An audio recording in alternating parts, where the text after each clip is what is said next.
Hey everybody, welcome to another exciting episode of the Stash Report from the Stash Project. Today is the 22nd of May, 2015. Everybody ready to stash? Trying to come up with a catchphrase. I've got all these new subscribers now. To the 80-some odd of you that are new, welcome. Again, thanks to CT Speed Shop for directing probably majority of you guys over here. Start off by saying that the subscription base is the increase in it is much surprising. I figured I'd pick up maybe 5 or 10 people with the giveaway, but 81 of them, or actually should say 80 of them, because it was 101 when I actually announced the giveaway, is very impressive. Now, here's your challenge. Well, leave the comment section open through the weekend, because I know a lot of people will have the chance to actually sit down and catch up and stuff like that. If you people can find me 19 more people or thereabouts, we'd like to get to, might as well just make it an even 200 at this point. I'll give away 2 things. So 2 people will get some stuff, if you can get me to 200, because I'm not going to run another giveaway in like 2 weeks. That's just silly. So that brings us to like this week. We got some new information as far as some GT3 decals. Some stuff came out, and some stuff got moved. So the thing that got moved, most of you may remember if you've been around long enough, is the fact that Fujimi had announced that they were doing a Lotus Europa special kit that was going to be tied in with the entire Circuit Wolf series of kits they did at the very beginning of 2015. This was supposed to be a March release, and then it was supposed to come out this month. It has now officially been pushed back to June 30th. I really wish we get some, some news out of that in the sense of what it's going to contain. I have no problem with Fujimi or anybody else pushing back release dates to get a better product out. I'm not personally going to buy one anyway because I already have the Tamiya full detail one. But I'm so curious to find out whether or not they're doing a full detail kit of this car or not, because it's one of those weird shaped cars to begin with. There already is an existing kit of it. Granted, the Tamiya kit hasn't been directly available for years, but still. And I know the primary reason for doing the primary reason for doing it would be the fact that it's part of that comic book series that they did the kits for, and they need that car to make it complete. The other thing that got pushed back officially now, of course, would be the TA64 Toyota Celica rally car that's coming out of BMAX. You may recall last week I talked about how ridiculous it would be that if that release date was this month. It has now been moved back to July. By the way, guys, I apologize for the sparkly shadows that are going to go by. I'm in White Pine, Tennessee at the moment, and it's 7 in the morning, and so the sun's real harsh, but it's giving me a good amount of light back here, but every now and then a truck goes by. So we'll deal with it when we can. So as far as the GT3 decals, I know this isn't everybody's cup of tea, but it's my big, my big thing right now, what I'm really involved and interested in, so everybody has to just suffer since it's my show. Studio 27 has announced for May release. This is going to come out in the next, 8 days or so, because they're usually pretty good about their release dates. It'll probably come out next Friday, or maybe June 1st, if things roll through, is this Team Brazil BMW Z4. You can build this either as a 77 or the number 0 car. They did a Team Brazil car back in 2014, I want to say, as far as the series. This is for 2015. I'm trying to think what race it's supposed to be. For Monza.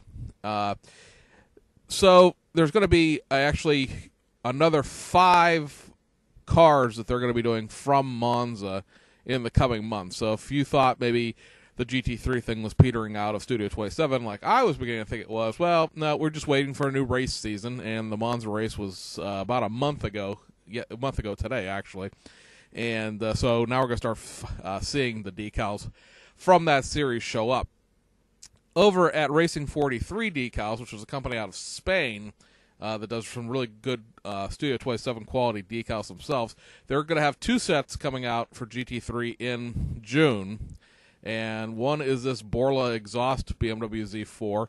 This is part of the Pirelli World Challenge, which raced down in Florida around the same time as the 24 Hours of Daytona.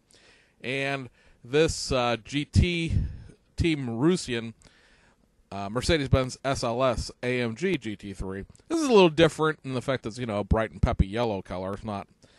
You find that the Team Brazil is obviously a yellow-green car too, but you don't see a lot of necessarily bright colors in the GT3. A lot of black cars, a lot of white cars. So this one, is a pretty basic, decal scheme in the sense that you just paint the car yellow and the decals aren't going to take care of everything else.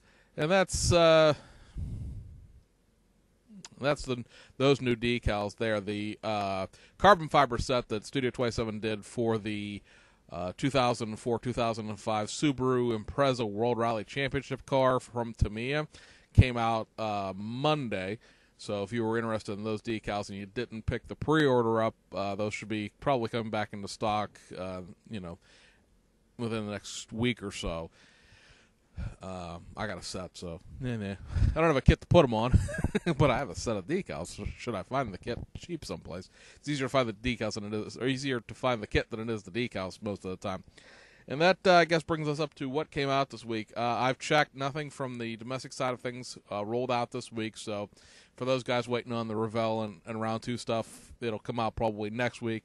For those people who are new to the show, I know that it seems like we talk about the Japanese stuff a lot here, which we do because that's kind of a little more difficult to get information from on occasion, but it's not like we focus on it. It's just that Revell and Round 2 both release at the very end of the month, and then when we do the monthly compilation video, which will be coming out in it'll be coming out in about 9 days after the official beginning of June. Then we talk about domestic kits again because that'll be the video we do that covers all of the releases that we expect for the month. So there were 3 of the the air quotes are coming new kits from Fujimi and Aoshima. Some reissue of some wheel sets and a reissue of a car. All of this stuff is May releases, so it's we're starting to get those filtering out. The new thing from Aoshima is this is the Ken and Mary Works Liberty Walk 4-door patrol car. This is very much similar to the other 330 Laurel style 4-door that they did in the Ken and Mary Works series. This is the 7th kit in this series now. This actually represents the first car that Liberty Walk did. So it's the 7th kit, but the first car. Look through the instructions on this. It's it's your standardized best car vintage chassis kit. It is very curbside. It's a slightly modified curbside Nissan chassis where not everything is necessarily engraved into the bottom of it. The exhaust is separate. The drive shaft itself is separate. The engine's engraved, and the rear differential's engraved in. But there are a few pieces. It is the sort of what we call the tongue depressor tie rod, where it's just a big flat piece of plastic with 2 holes in it for the workable steering. And it does have a big battery box that goes underneath the hood, and it does have the old motor carriage in the back when this was formerly a battery-powered motorized kit way back in the back days.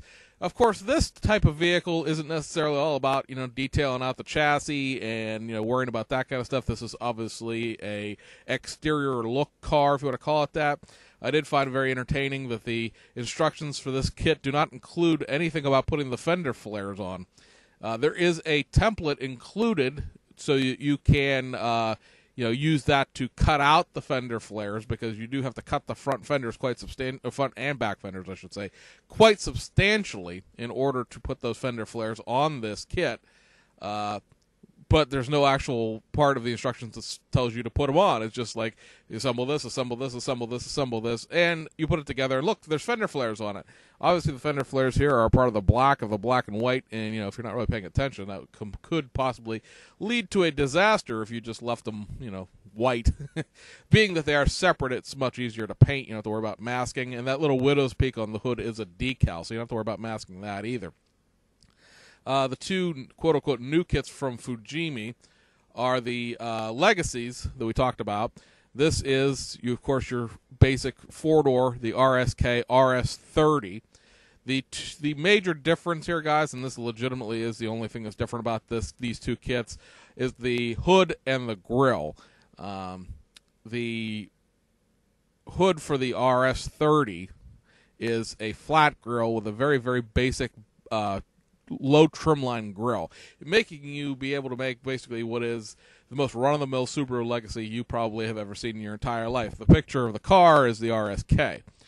This kit also includes window masks for the first time.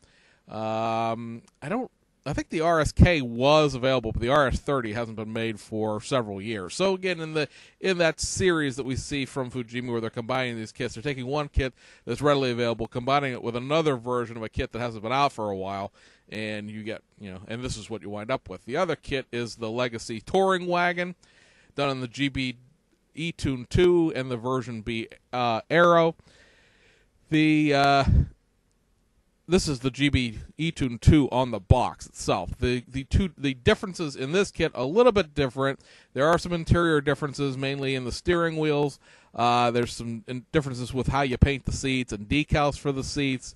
The exterior difference is the front bumper and the ground effects and the rear spoiler, because yes, there is actually a little spoiler on the back of these wagons.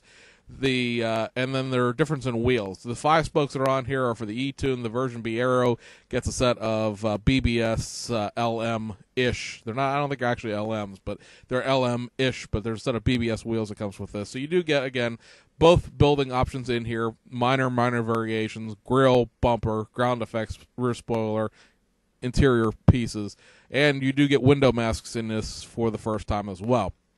Reissues on the Aoshima side of things, they've brought out again the best car vintage-based Toyota Celica Liftback 2000 GT. As we've discussed with this a number of times, it is unfortunately still sporting the same motorized chassis as always, battery box, and the carrier for the old electric engine that would go in there. It's not particularly the worst of the best car vintage kits, but it's still not anything compared to the Hasegawa kit. Unfortunately, I don't have any of these best car vintage Celicas from Aoshima to compare, but I believe, just based on the fact that most of Hasegawa stuff seems to be a little smaller than Aoshima stuff, I don't think that you can readily stuff the chassis out of the Hasegawa kit up underneath of the Celica to make it look a little bit better.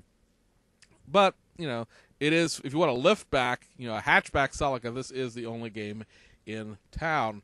And that brings us to the 4 sets of 14-inch wheels that are coming out this month.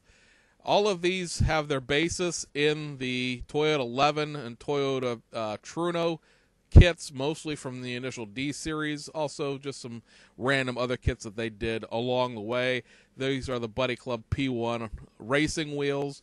This came in the late model Truno or late model Leven kits. This are TE37. They're calling them gravel wheels. I'm not exactly sure why. These came in the. I'm trying to think what the kits were called now, and it slipped my mind. But these are not initial D series. It was a different sort of an Aero package kind of deal that they did separately. I think the kits are that kit is actually still available. But all of these are 14-inch wheels with 14-inch tires included. Here's a set of Longchamp XR4s. This, again, is another sort of off-base Truno kit that hasn't actually been out for a while. And then the 8-spoke Watanabes. These, of course, are the kit wheels for all of the initial D-series Trunos. And that, guys, is that, I guess. So next week we expect, of course, the Auto Transport trailer out of Revell. Round 2 has 2 kits that are scheduled for May. They may or may not be out. Like I said, Round 2 is not necessarily the most diligent as far as following the actual month of the release. Sometimes you'll get like your May kits in June, and then all of a sudden a July kit will come out with it too. It all really depends on how they get things out of their manufacturing facilities, either in Michigan or over in China. And We're still waiting on the Nissan Skyline GT350 and Nismo kit. The Honda S800, of course, will probably be coming out at the end of the month. You have 2 Hasegawa reissues we're still waiting on, and there's 3 more Aoshima kits. Now, Hobby Link Japan is listing the Golf McLaren F1 GTR Longtail as being a June kit. When I go on Aoshima's corporate website looking at their release list, they still say it's coming out in May. I guess we'll find out in the next 8 days who's right and who's wrong. So, anyway, guys, hope you enjoyed. Again, go find a friend, drag them over, make them watch some videos, and subscribe to the channel. And like I said, I'll close down the comment section first thing Tuesday morning. I'm on my way to California right now. So once I get out there and get settled for the weekend, which will be Monday, then we'll take a look at getting everything. There's a new message has arrived. Go check that and see what the boss wants. Anyway, guys, we'll see you on the other side.